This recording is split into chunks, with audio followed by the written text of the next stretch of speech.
Всем привет! Меня зовут Наталья, добро пожаловать на мой канал.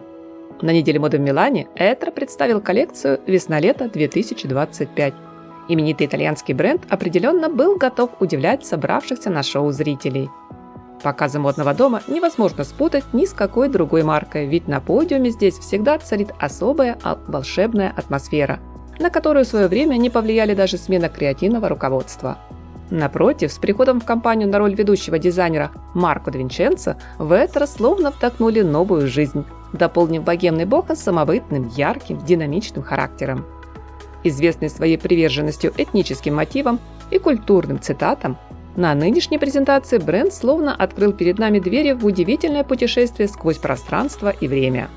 Мастерски вбирая в себя наследие разных стран и народов, самобытную красоту национальных нарядов, дом Этро предложил коллекцию, в которой сделал очень удачную попытку исследовать окружающий нас мир, причем путешествуя не столько физически, а именно через одежду, колоритную, яркую, интересную. В качестве декорации к модному шоу и главным источником вдохновения дизайнер выбирает агаву – уникальное растение, которое цветет всего один раз в несколько лет и после, дав семена, погибает, удобряя почву для последующих молодых побегов. Происходит некая условная природная регенерация.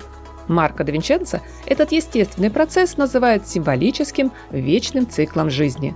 Что-то подобное, как уверяет дизайнер, происходит в моде, увядание которой неизменно ведет к возрождению, и так до бесконечности.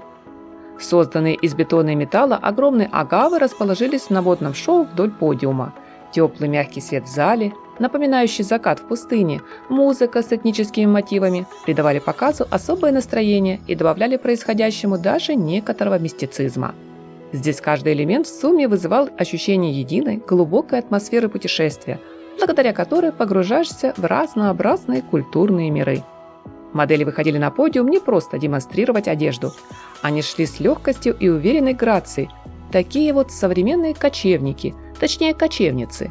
В их образах звучала свобода и независимость, а также основная идея философии модного дома Этро.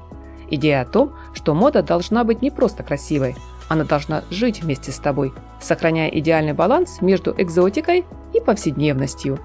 Мода должна быть частью твоего путешествия по этому миру. Со слов дизайнера, представленная на весну коллекция – это вещи, которые приносят радость. Они впитали в себя культуру и быт разных народов, однако легко впишутся в нашу обычную жизнь, запросто отодвинув на второй план формальные минималистичные луки. Здесь каждый силуэт сопровождают плавные текучие формы, напоминающие ветер, несущий песок в пустыне, или свежий морской бриз. Каждый рисунок по ткани, каждая вышивка не просто украшают одежду. Это как фрагменты культурной мозаики, культурного кода. Орнаменты похожи на узоры восточных ковров. Многие детали отсылают к азиатским мотивам. И все это не выглядит вычурно или старомодно. Нет, это современная мода.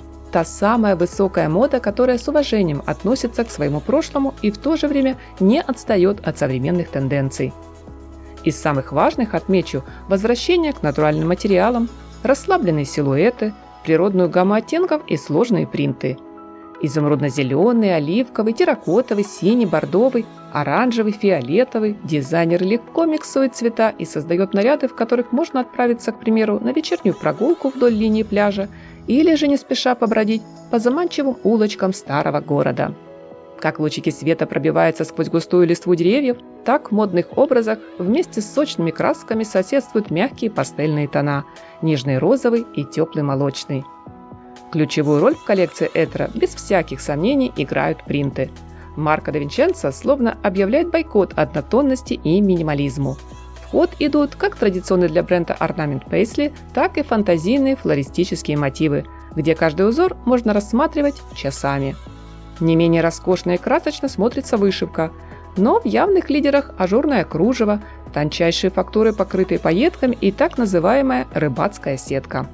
Отдельной строкой очень хочется отметить трикотажные вещи – вязаные короткие топы и длинные кардиганы, а еще шорты, юбку макси, жакет из денима и, конечно же, джинсы и клеш с низкой посадкой.